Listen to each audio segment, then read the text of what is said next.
Amados hermanos, que la gloria de Dios brille constantemente en sus vidas y en la de sus seres amados. Muchas gracias por abrir este video. Gracias por compartir el mensaje. Te invito a suscribirte al canal En Defensa de la Fe y a darle clic a la campanita para que te lleguen las notificaciones de los videos que compartimos durante la semana. Seguimos orando los unos por los otros. Gracias a los hermanos que nos comparten sus peticiones en los comentarios de cada video. Todos los días oramos por ustedes y sabemos que ustedes oran por nosotros. Vamos a orar para comenzar. Misericordioso Padre Celestial, a tu nombre sea la gloria desde ahora y para siempre. Muchas gracias por tu santa palabra. Gracias por la lección de esta semana. Y muchas gracias por la dirección de tu Espíritu Santo.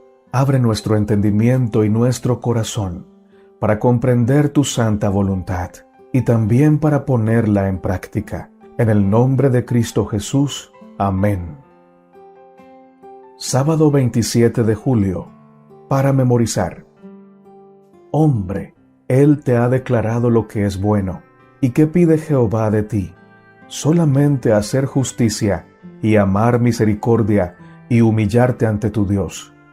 Miqueas 6:8. ¿Qué es un profeta? Es una persona consagrada a Dios y comisionada por Él para llevar su mensaje a una nación, a una iglesia o a una persona. En otras palabras, es una persona que habla en lugar de Dios. Los profetas no se llamaban a sí mismos. Eran hombres y mujeres que amaban y obedecían a Dios y que en momentos clave de la historia, el Señor los capacitaba y enviaba a dar un mensaje de amonestación, reprensión y llamado al arrepentimiento. Generalmente los profetas eran personas muy entregadas a la voluntad de Dios, y en esa entrega total y por su íntima comunión con Dios desarrollaban un carácter semejante al de Cristo. Esto les permitía amar profundamente a sus semejantes y odiar de manera abierta y clara el pecado, la injusticia y la maldad practicada contra los más vulnerables. La tarea de los profetas era casi siempre impopular. Debían reprender la idolatría, la glotonería, la injusticia y toda clase de pecados, tanto de los pobres como de los más encumbrados de la nación israelita.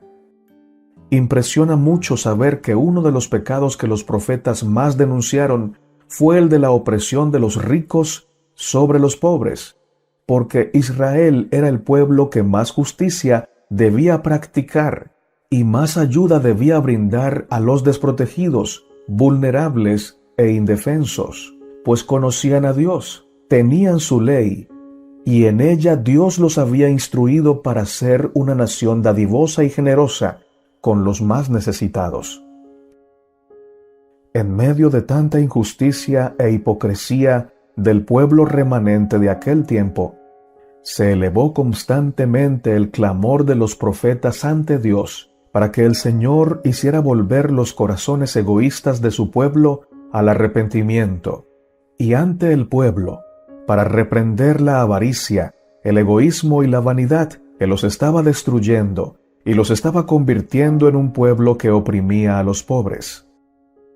La lección nos decía, como veremos, entre los pecados y los males de los que fueron advertidos los líderes y el pueblo, uno de los más grandes era la opresión de los pobres, los necesitados y los indefensos entre ellos.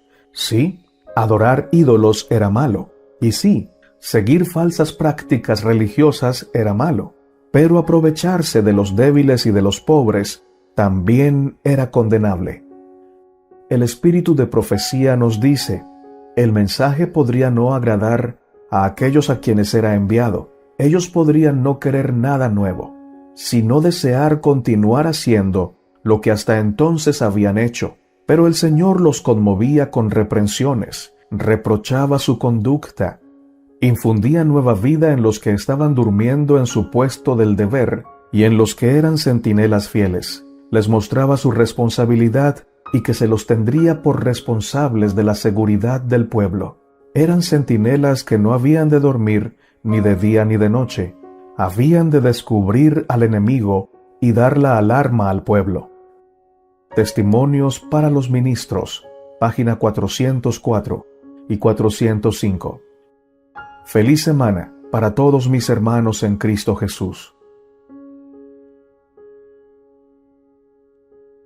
Lección para el día domingo, 28 de julio. El reclamo recurrente de justicia. Cuando leemos la palabra de Dios, hay eventos que nos dejan ingratamente impresionados. Israel, en el tiempo del profeta Samuel, tenía el gran honor de ser una teocracia, es decir, Dios mismo era el rey del pueblo.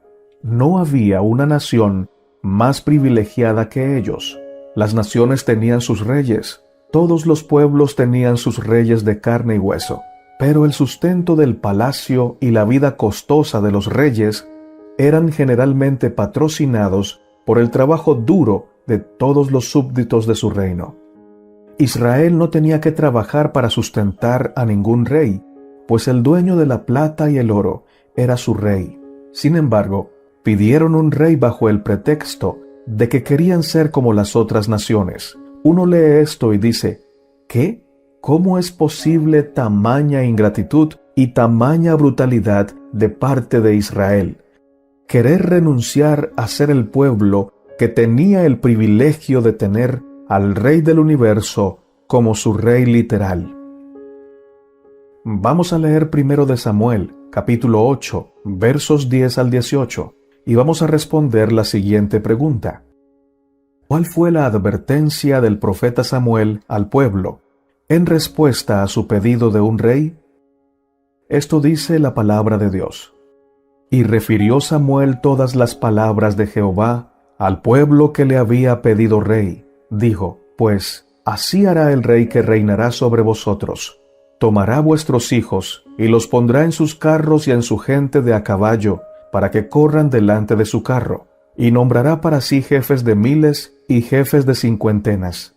Los pondrá asimismo a que aren sus campos y cieguen sus mieses, y a que hagan sus armas de guerra, y los pertrechos de sus carros. Tomará también a vuestras hijas para que sean perfumadoras, cocineras y amasadoras. Asimismo tomará lo mejor de vuestras tierras, de vuestras viñas y de vuestros olivares, y los dará a sus siervos. Diezmará vuestro grano y vuestras viñas, para dar a sus oficiales y a sus siervos. Tomará vuestros siervos y vuestras siervas, vuestros mejores jóvenes y vuestros asnos, y con ellos hará sus obras. Diezmará también vuestros rebaños, y seréis sus siervos, y clamaréis aquel día a causa de vuestro rey, que os habréis elegido, mas Jehová no os responderá en aquel día. Israel demuestra en su acto de pedir un rey humano su poca capacidad de discernimiento espiritual. Parecía que estaban impedidos de ver todo lo que implicaría para ellos copiar a las demás naciones en cuanto al rey se refería. Dios no dejaría de ser el rey de su pueblo, pero ahora Israel tendría que lidiar con un monarca terrenal que podría corromperse ante las constantes tentaciones del poder y las riquezas, y al corromperse el rey, las consecuencias se dejarían sentir y ver en todos los que estarían a su cargo, desde la corte hasta la comarca más lejana. La lección nos dice, Samuel reconoció que este era un paso importante para ser como las otras naciones, en otros sentidos también. Si bien Samuel procuró aconsejar al primer rey, Saúl, no pasó mucho tiempo antes de que su profecía comenzara a hacerse realidad. Incluso en el apogeo del reino israelita, David y Salomón no escaparon de las tentaciones, la corrupción y los excesos de poder.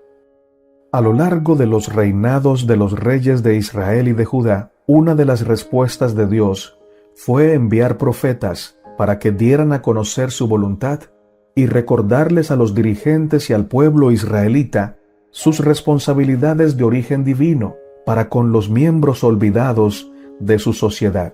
En los escritos de los profetas hebreos, vemos un llamado continuo y recurrente a vivir justamente y a hacer justicia en la sociedad. Al confrontar la infidelidad de Israel y sus líderes, los profetas eran una voz habitual y urgente para los que no tienen voz, especialmente aquellos que padecían porque Israel no hacía la voluntad de Dios. Fin de la cita. Al tener a Dios como su rey, Israel no tendría que preocuparse por pagar impuestos injustos para el sustento de la vanidad y ostentación de un rey humano. Pero al tener un rey como las demás naciones, Israel tuvo que experimentar la opresión y la injusticia por parte de su monarca. Esto desencadenó un efecto dominó, porque siguiendo el ejemplo del rey, muchos terratenientes y acaudalados se hicieron injustos y opresores con las personas que tenían a su cargo, y así la injusticia se multiplicó en el pueblo de Dios. Sin embargo, Dios no guardó silencio, y siempre reprendió y amonestó a los injustos de su pueblo, mediante las voces valientes y fuertes como trompeta de los profetas fieles.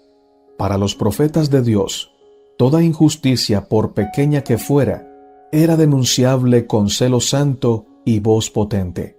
Sus corazones ardían en fuego de Dios para decir a los opresores que se arrepintieran y cambiaran de rumbo antes que fuera demasiado tarde.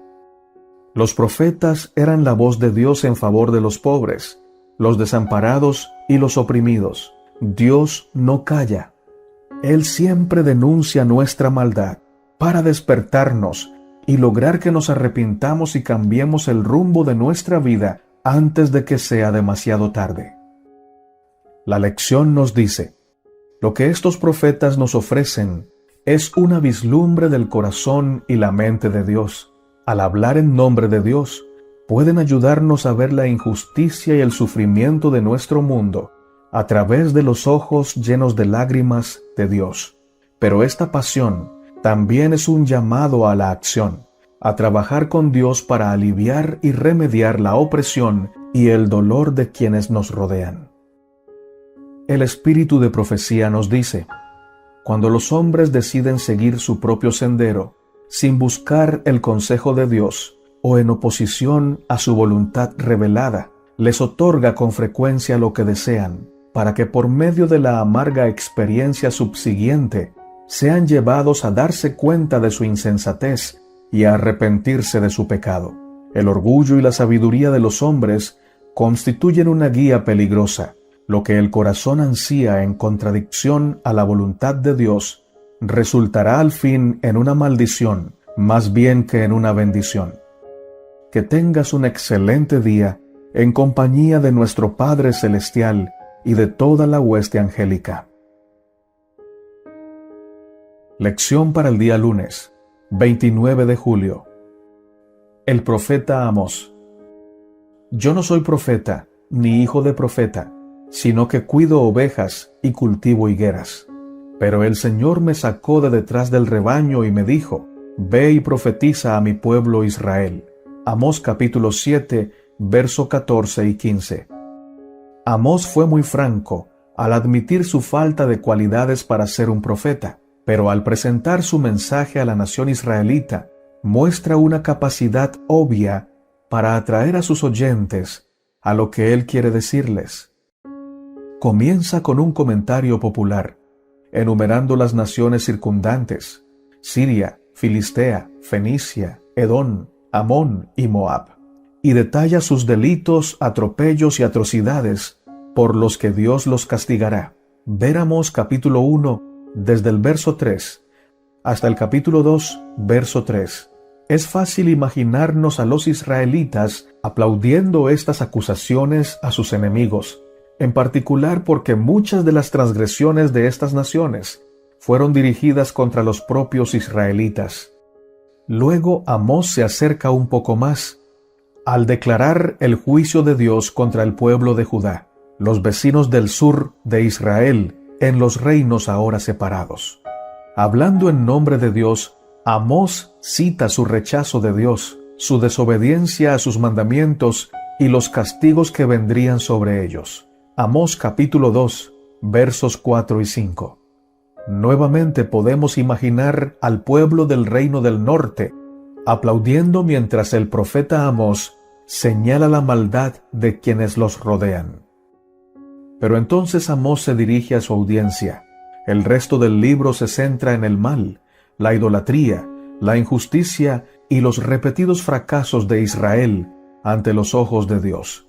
Vamos a leer Amós capítulo 3, versos 9 al 11. Amós capítulo 8, versos 4 al 6.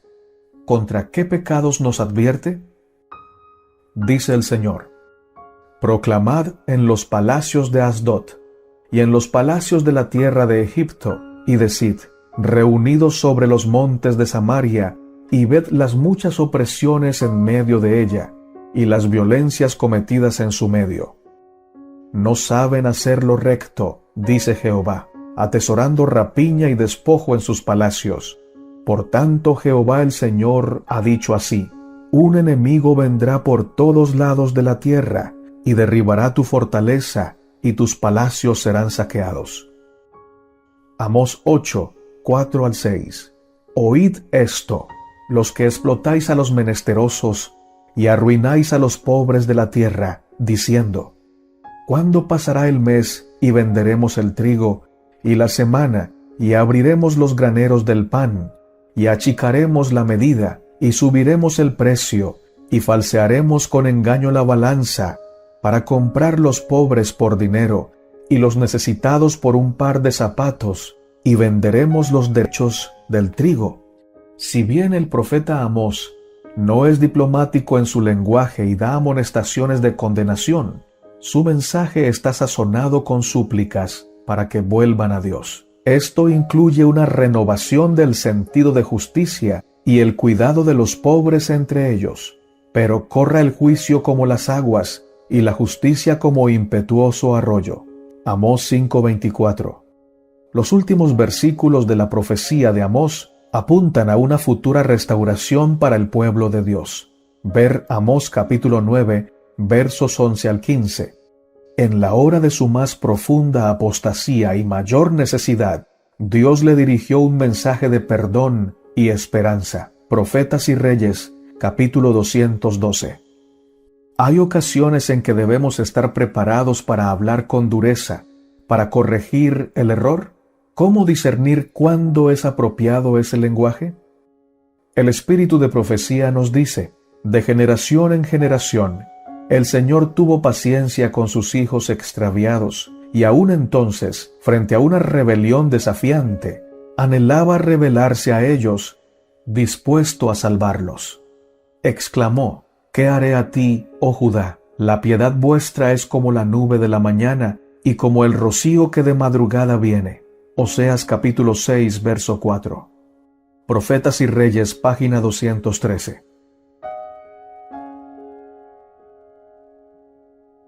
Lección para el día martes, 30 de julio. El profeta Miqueas. Oh hombre, Él te ha declarado lo que es bueno. ¿Y qué pide Jehová de ti? Solamente hacer justicia y amar misericordia y humillarte ante tu Dios. Miqueas 6:8. ¿De qué manera podemos hacer realidad estas palabras en este momento? Miqueas 6:8 quizás sea uno de los textos más conocidos de las Escrituras. Sin embargo, como muchos de los versículos que convertimos en lemas o eslóganes, probablemente estemos menos familiarizados con el contexto del versículo de lo que imaginamos. Vamos a leer Miqueas capítulo 2, versos 8 al 11 y capítulo 3, versos 8 al 12. ¿Qué hacían las personas que Miqueas condenó? Esto dice la palabra de Dios: el que ayer era mi pueblo se ha levantado como enemigo. De sobre el vestido quitasteis las capas atrevidamente a los que pasaban, como adversarios de guerra.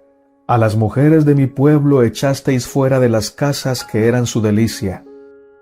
A sus niños quitasteis mi perpetua alabanza.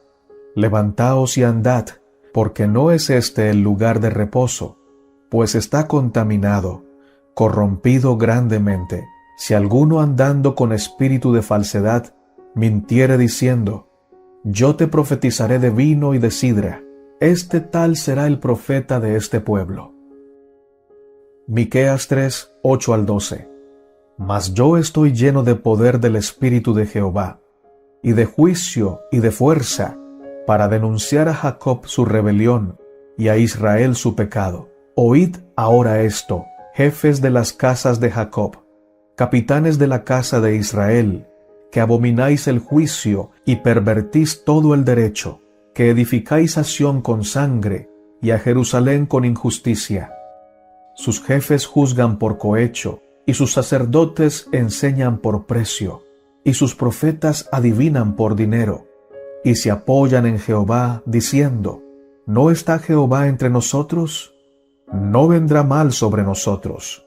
Por tanto, a causa de vosotros, Sión será arada como campo, y Jerusalén vendrá a ser montones de ruinas, y el monte de la casa como cumbres de bosque.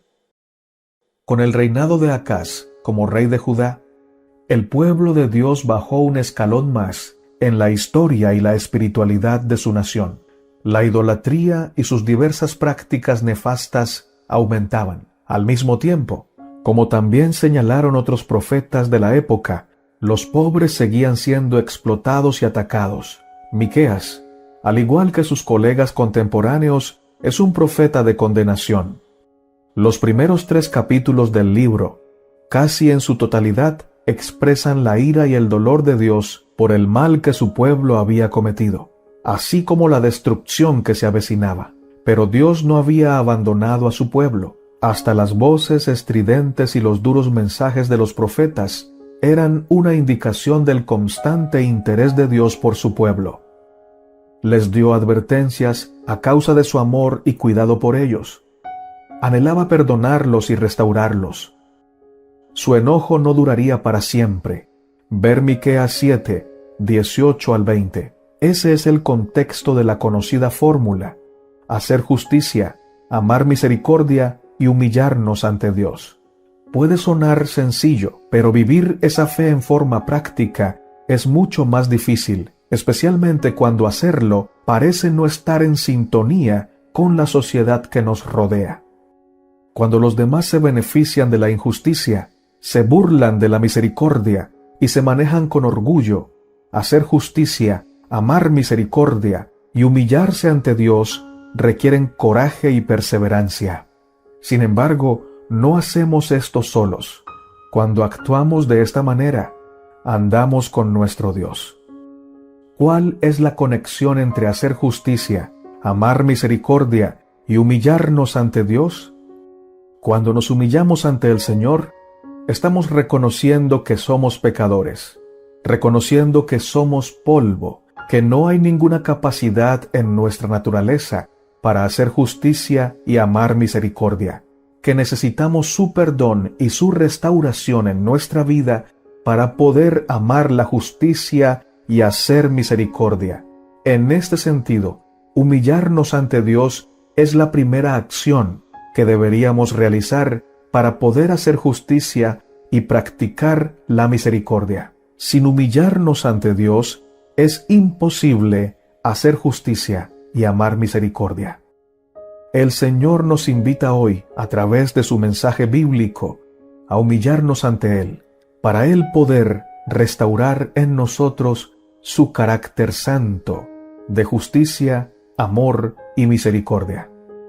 El espíritu de profecía nos dice: coloca sobre la iglesia organizada una responsabilidad por sus miembros individuales. La iglesia tiene el deber de amonestar, instruir y, si es posible, restaurar a aquellos que caigan en el pecado. Obrad fielmente con los que hacen mal. Amonestad a toda alma que está en peligro. No dejéis que nadie se engañe. Llamad al pecado por su nombre. Declarad lo que Dios ha dicho respecto de la mentira, la violación del sábado, el robo, la idolatría y todo otro mal. Al elegir pecar, niegan a Cristo. La iglesia debe mostrar que no sanciona sus acciones, o ella misma deshonra a su Señor. Debe decir acerca del pecado lo que Dios dice de él. Debe tratar con él como Dios lo indica, y su acción queda ratificada en el cielo, el deseado de todas las gentes, página 745. Lección para el día miércoles, 31 de julio. El profeta Ezequiel. Si le preguntáramos a un grupo de cristianos sobre los pecados de Sodoma, es probable que muchos se pongan a enumerar diversos pecados sexuales y otras formas de depravación. Después de todo, Génesis 19, 1 al 13, describe una sociedad enferma y perversa, más que propicia para la destrucción. Sin embargo, curiosamente, la respuesta es más complicada que eso. Consideremos la descripción de Ezequiel. He aquí que esta fue la maldad de Sodoma tu hermana. Soberbia, saciedad de pan y abundancia de ociosidad tuvieron ella y sus hijas, y no fortaleció la mano del afligido y del menesteroso. Ezequiel 16:49. Aunque evidentemente el Señor no pasaría por alto las otras formas de depravación que se encontraban en la ciudad, el énfasis de Ezequiel era la injusticia económica y la falta de atención a los necesitados. Podría ser que, a la vista de Dios, estos pecados económicos fueran tan malos como los sexuales. Las primeras profecías de Ezequiel, posteriores a época de Amós, Miqueas e Isaías, dan una nota similar de advertencia sobre la destrucción venidera. Sin embargo, después de que Jerusalén cae en manos de los babilonios y que su pueblo es llevado cautivo, el enfoque de Ezequiel cambia plenamente a las promesas divinas de restauración. Vamos a leer Ezequiel 34, 2 al 4 y versos 7 al 16. Vamos a comparar la evaluación que hace Dios de los líderes corruptos de Israel en comparación con su propia tarea como pastor. El trato que ellos le dan a la oveja más débil, ¿cómo contrasta con los métodos de Dios? Ezequiel 34, 2 al 4. Hijo de hombre, profetiza contra los pastores de Israel. Profetiza y di a los pastores, así ha dicho Jehová el Señor, ay de los pastores de Israel, que se apacientan a sí mismos. ¿No apacientan los pastores a los rebaños? Coméis la grosura y os vestís de la lana. La engordada degolláis, mas no apacentáis a las ovejas. No fortalecisteis a los débiles, ni curasteis la enferma. No vendasteis la perniquebrada, no volvisteis al redil la descarriada, ni buscasteis la perdida, sino que os habéis enseñoreado de ellas con dureza y con violencia. Ezequiel 34, 7 al 16. Por tanto, pastores, oíd palabra de Jehová. Vivo yo, ha dicho Jehová el Señor, que por cuanto mi rebaño fue para ser robado, y mis ovejas fueron para ser presa de todas las fieras del campo, sin pastor, ni mis pastores buscaron mis ovejas, sino que los pastores se apacentaron a sí mismos, y no apacentaron mis ovejas. Por tanto, oh pastores, oíd palabra de Jehová. Así ha dicho Jehová el Señor, he aquí yo estoy contra los pastores, y demandaré mis ovejas de su mano, y les haré dejar de apacentar las ovejas. Ni los pastores se apacentarán más a sí mismos, pues yo libraré mis ovejas de sus bocas, y no les será más por comida, porque así ha dicho Jehová el Señor. He aquí yo mismo iré a buscar mis ovejas y las reconoceré, como reconoce su rebaño el pastor el día que está en medio de sus ovejas esparcidas, así reconoceré mis ovejas y las libraré de todos los lugares en que fueron esparcidas el día del nublado y de la oscuridad. Y yo las sacaré de los pueblos y las juntaré de las tierras y las traeré a su propia tierra y las apacentaré en los montes de Israel, por las riberas y en todos los lugares habitados del país. En buenos pastos las apacentaré, y en los altos montes de Israel estará su aprisco. Allí dormirán en buen redil, y en pastos suculentos serán apacentadas sobre los montes de Israel. Yo apacentaré mis ovejas, y yo les daré aprisco, dice Jehová el Señor. Yo buscaré la perdida, y haré volver al redil la descarriada. Vendaré la perniquebrada, y fortaleceré la débil. Mas a la engordada y a la fuerte destruiré, las apacentaré con justicia. Fin de la cita. A pesar de ser tan malos, que se los compara con Sodoma, el Señor todavía se acercaba a ellos con la esperanza de alejarlos de su maldad. En el plan renovado de Dios para su pueblo, ellos volverían a su tierra, Jerusalén sería restaurada y el templo sería reconstruido. Nuevamente volverían a celebrar las fiestas que Dios les dio y la tierra se volvería a dividir en partes iguales entre el pueblo como herencia. Ver Ezequiel 47:13 hasta el 48:29. Parece obvio que la intención de Dios era que el plan que tenía para su pueblo, que primero fue dado a Moisés y al pueblo de Israel después de su rescate de Egipto, se reanudaría con el regreso de su pueblo del cautiverio. Esto incluía la preocupación por los miembros más débiles de la sociedad, como también por quienes podrían considerarse forasteros. Cuán importante es para nosotros que nuestro Dios sea un Dios que ofrece segundas oportunidades, incluso a su pueblo que se equivocó, después de haber tenido la oportunidad de tomar mejores decisiones. El espíritu de profecía nos dice, en la vida, todo acto, por insignificante que sea, tiene su influencia para el bien o para el mal. La fidelidad o el descuido en lo que parecen ser deberes menos importantes pueden abrir la puerta a las más ricas bendiciones o a las mayores calamidades. Son las cosas pequeñas las que prueban el carácter. Dios mira con una sonrisa complaciente los actos humildes de abnegación cotidiana si se realizan con un corazón alegre y voluntario. No hemos de vivir para nosotros mismos, sino para los demás, solo olvidándonos de nosotros mismos y abrigando un espíritu amable y ayudador, podemos hacer de nuestra vida una bendición. Las pequeñas atenciones, los actos sencillos de cortesía, contribuyen mucho a la felicidad de la vida, y el descuido de estas cosas influye no poco en la miseria humana. Patriarcas y Profetas, página 154. Bendecido día para todos los hijos e hijas del Rey Celestial. Lección para el día jueves, 1 de agosto. El profeta Isaías.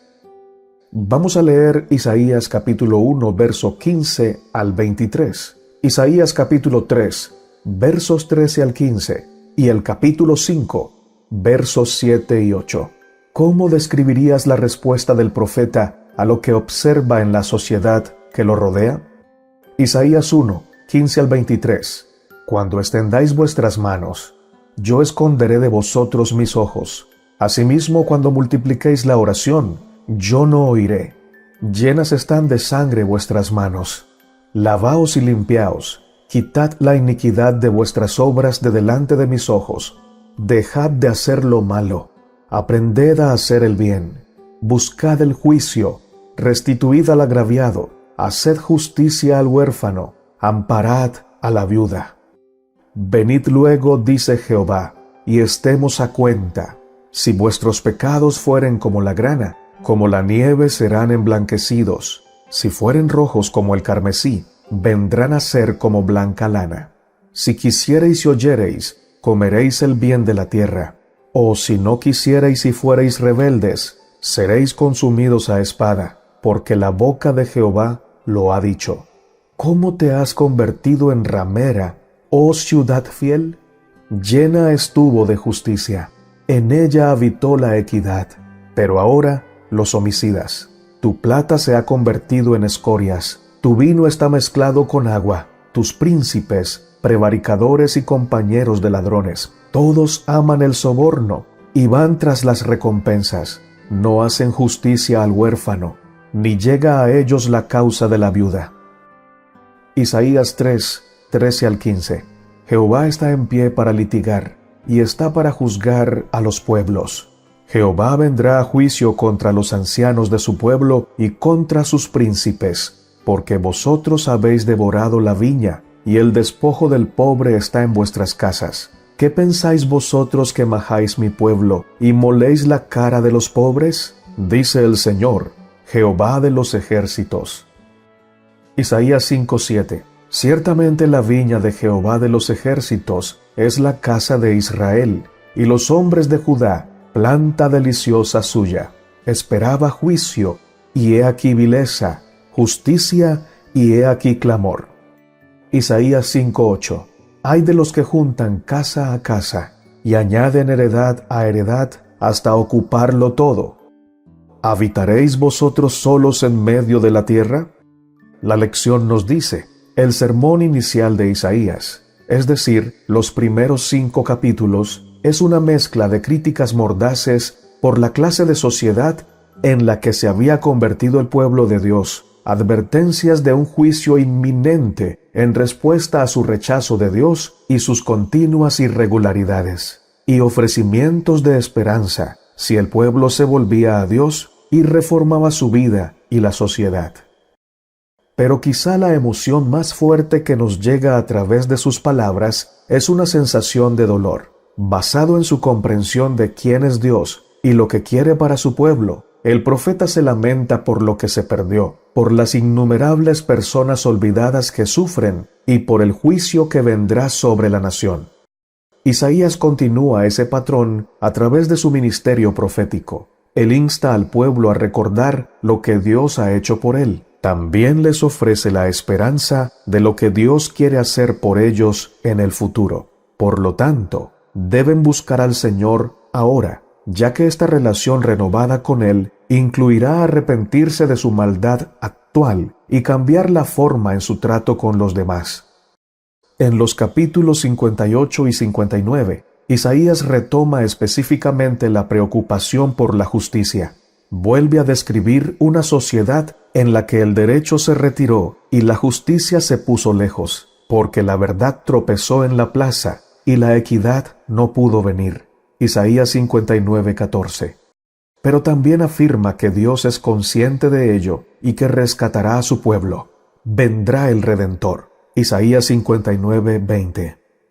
A lo largo del libro de Isaías, una parte importante de la atención del profeta se centra en proclamar al Mesías venidero, que finalmente restablecerá el reinado de Dios en la tierra y traerá justicia, misericordia, sanidad y restauración con él. Vamos a leer Isaías capítulo 9, versos 6 y 7, Isaías capítulo 11, versos 1 al 5, Isaías 42, 1 al 7 y Isaías 53, 4 al 6. ¿Cómo concuerdan estas profecías con lo que entiendes de la vida, el ministerio y la muerte del Señor Jesús? ¿Qué sugieren estas profecías sobre el propósito de su venida a este mundo? Isaías capítulo 9, versos 6 al 7. Porque un niño nos es nacido, hijo nos es dado, y el principado sobre su hombro, y se llamará su nombre admirable, consejero, Dios fuerte, Padre eterno, príncipe de paz. Lo dilatado de su imperio y la paz no tendrán límite sobre el trono de David y sobre su reino, disponiéndolo y confirmándolo en juicio y en justicia, desde ahora y para siempre. El celo de Jehová de los ejércitos hará esto. Isaías 11, 1 al 5. Saldrá una vara del tronco de Isaí, y un vástago retoñará de sus raíces, y reposará sobre él el espíritu de Jehová, espíritu de sabiduría y de inteligencia, espíritu de consejo y de poder, espíritu de conocimiento y de temor de Jehová, y le hará entender diligentemente en el temor de Jehová. No juzgará según la vista de sus ojos, ni arguirá por lo que oigan sus oídos, sino que juzgará con justicia a los pobres y arguirá con equidad por los mansos de la tierra, y herirá la tierra con la vara de su boca, y con el espíritu de sus labios matará al impío, y será la justicia cinto de sus lomos, y la fidelidad ceñidor de su cintura. Isaías 42, 1 al 7. He aquí mi siervo, yo le sostendré, mi escogido, en quien mi alma tiene contentamiento. He puesto sobre él mi espíritu. Él traerá justicia a las naciones. No gritará ni alzará su voz, ni la hará oír en las calles. No quebrará la caña cascada, ni apagará el pábilo que humeare. Por medio de la verdad traerá justicia. No se cansará ni desmayará, hasta que establezca en la tierra justicia, y las costas esperarán su ley. Así dice Jehová Dios, creador de los cielos y el que los despliega, el que extiende la tierra y sus productos, el que da aliento al pueblo que mora sobre ella, y espíritu a los que por ella andan. Yo, Jehová, te he llamado en justicia, y te sostendré por la mano, te guardaré y te pondré por pacto al pueblo, por luz de las naciones, para que abras los ojos de los ciegos, para que saques de la cárcel a los presos y de casas de prisión a los que moran en tinieblas. Isaías 53, 4-6. Ciertamente llevó él nuestras enfermedades y sufrió nuestros dolores, y nosotros le tuvimos por azotado, por herido de Dios y abatido. Mas él herido fue por nuestras rebeliones, molido por nuestros pecados. El castigo de nuestra paz fue sobre él, y por su llaga fuimos nosotros curados. Todos nosotros nos descarriamos como ovejas, cada cual se apartó por su camino, mas Jehová cargó en él el pecado de todos nosotros. El libro de Isaías, especialmente los versos que acabamos de leer, nos testifica acerca de la venida de nuestro Señor Jesucristo, mucho antes que se cumpliera su llegada. Y cuán fieles son las profecías del Señor, porque se cumplieron a la letra en la vida de nuestro Maestro, en la vida de nuestro Salvador y Dios, el Señor Jesucristo. Vino a la tierra, trajo justicia, puso muy en alto la verdad y exaltó la ley de Dios. Con su vida y su muerte nos entregó la salvación eterna, nos rescató del pecado y también nos enseñó que el cielo entero está interesado en dar lo mejor de sí mismo para la humanidad doliente. Con su ministerio el Señor Jesucristo nos enseñó que los verdaderos seguidores del Padre Celestial no vienen a este mundo a hacer alarde de riquezas, poder y fama, sino que la misión que tienen en esta tierra es mostrar el amor, la abnegación, el servicio, la dadivosidad y generosidad para con todas las personas que necesitan una mano, que necesitan una ayuda, que necesitan el abrazo del Padre Celestial, y a través del abrazo de estos siervos de Dios, el Padre Celestial se manifiesta en las vidas de los necesitados. Todos los verdaderos profetas del Señor alzaron su voz en contra de los ricos que eran egoístas y de los hombres de poder que no querían ayudar a los necesitados. El Señor Jesucristo, como el mejor de los profetas, no fue la excepción. Se manifestó en contra de las injusticias, y Él mismo enseñó a los ricos cómo compartir la riqueza. Él, que era el más rico de los ricos, decidió nacer entre los pobres, vivir entre los pobres, servir entre los pobres. Pero no solamente servía a los pobres, también servía a los ricos, enseñándonos con esto que ama a los pobres, pero también ama a los ricos, y enseñándoles a los ricos lo importante que es compartir sus bendiciones con los menos favorecidos.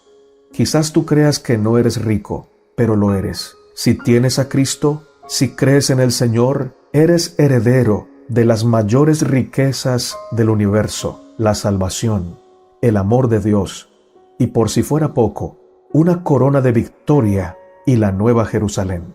Por eso, mi hermano y mi hermana, tú y yo podemos compartir con los necesitados. Quizá tengamos poco, pero ese poquito con amor se multiplica. Todo lo que se hace con amor adquiere proporciones universales e infinitas, porque el amor es el poder más grande del universo. Lo poquito que tienes, lo poquito que tengo, vamos a darlo con amor, y vamos a ver también cómo se va a multiplicar.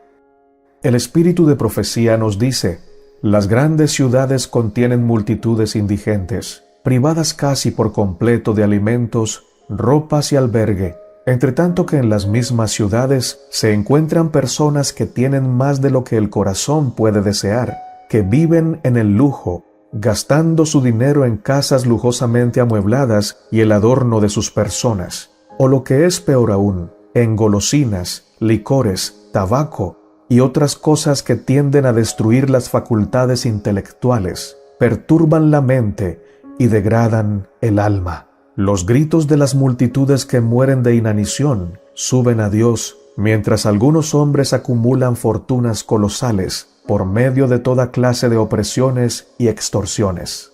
Matutina Exaltada Jesús, página 350.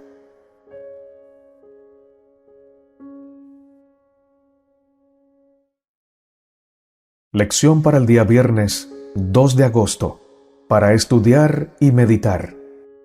La lección nos sugiere leer el capítulo El cautiverio asirio y el llamamiento de Isaías en Profetas y Reyes, página 209 a la 218 y página 225 a la 230. Los profetas alzaron la voz contra la intensa opresión, la flagrante injusticia, el lujo y el despilfarro desmedidos, los desvergonzados banquetes y borracheras, la licencia y las orgías de su época. Pero vanas fueron sus protestas, vana su denuncia del pecado. Profetas y Reyes, página 211. Para Isaías, la perspectiva era particularmente desalentadora en lo que se refería a las condiciones sociales del pueblo. Había hombres que, en su deseo de ganancias, iban añadiendo una casa a otra y un campo a otro. La justicia se pervertía y no se manifestaba compasión alguna hacia los pobres. Hasta los magistrados, cuyo deber era proteger a los indefensos, hacían oídos sordos a los clamores de los pobres y menesterosos, de las viudas y los huérfanos.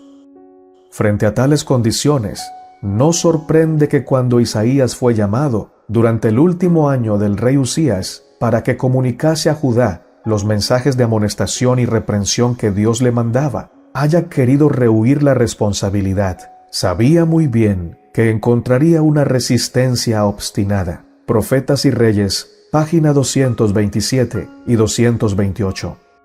Estas claras expresiones de los profetas y del Maestro mismo deben ser recibidas como voz del cielo para toda alma. No debemos desperdiciar oportunidad alguna de cumplir actos de misericordia, de tierna prevención y cortesía cristiana en favor de los cargados y oprimidos. Profetas y Reyes, página 242. Los invito a orar, mis amados hermanos. Padre nuestro que estás en el cielo, tu nombre sea glorificado y santificado desde ahora y para siempre. Muchas gracias, porque tú eres el mayor ejemplo de generosidad, dadivosidad y entrega total.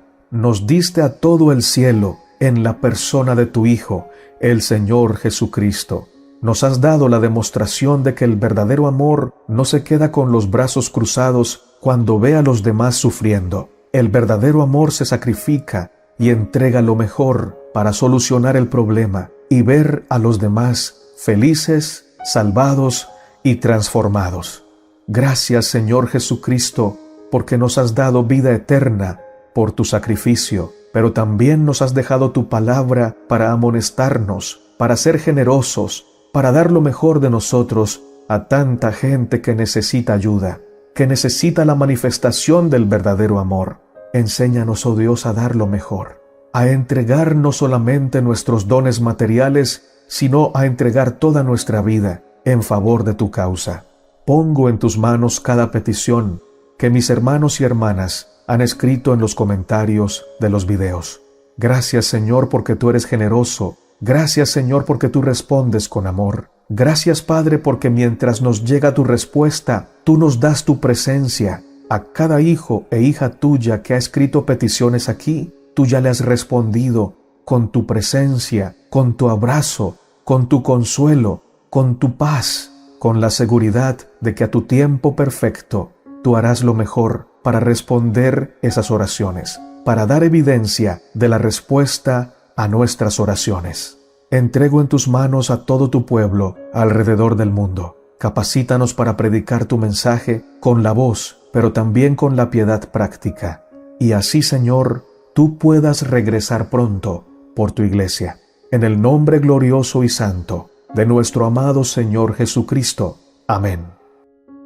Maranata, mis hermanos, y que nuestro amado Señor Jesucristo venga pronto.